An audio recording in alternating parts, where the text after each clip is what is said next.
আসসালামু আলাইকুম বন্ধুরা। বর্তমানে গাছের রোদের তাপমাত্রা অনেক বেশি, এই জন্য আপনার গাছকে বাঁচাতে হলে আপনাকে একটি কাজ করতে হবে, যেটা হচ্ছে গিয়ে এই যে জিও ব্যাগে গাছটি রোপণ করা আমার হিমি 5-এর যে মালটা, এই গাছটি। তো গাছের অবস্থা দেখতে পাচ্ছেন খুবই ভালো, কারণ আমি গাছে এই যে গোড়া আগাছা আগাছা দিয়ে গোড়াটাকে ডেকে দিয়েছি।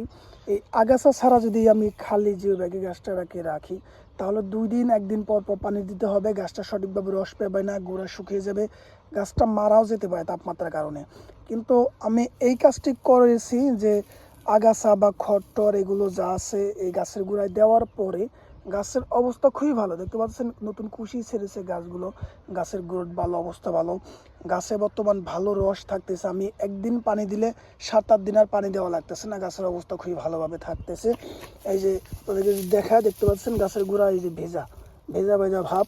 তো আপনারাও চাইলে আমার মতো এই কাজটি করতে পারেন। গাছে আপনারা যারা কমলা গাছ রোপণ করেন বা মাল্টা ম্যান্ডারিন যেটাই বলি, অরেঞ্জ জাতীয় যে গাছগুলো রোপণ করেছেন, সব জিও ব্যাগে, বিশেষ করে ছাদ বাগানে জিও ব্যাগে যারা রোপণ করেছেন তাদের এই কাজটি করতেই হবে। এই কাজটি না করলে আপনার গাছটাকে বাঁচাতে পারবেন, আপনার গাছটি বাঁচানো অনেক কষ্ট হয়ে যাবে। এই যে আমি সবগুলোতেই করে দিয়েছি। তো গাছের অবস্থা বর্তমান খুবই ভালো।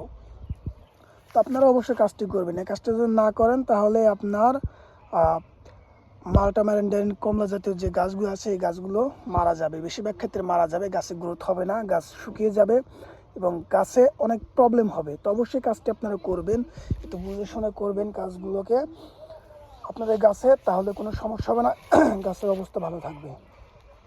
তো এই ছিল ভিডিওটি, আশা করি বুঝতে পেরেছেন। ভিডিওটি ভালো লাগলে অবশ্যই একটি লাইক দেবেন, অবশ্যই চ্যানেলটিকে সাবস্ক্রাইব করে রাখবেন। ফেসবুক থেকে দেখে থাকলে অবশ্যই ফেসবুক পেজটিকে ফলো দিয়ে রাখবেন।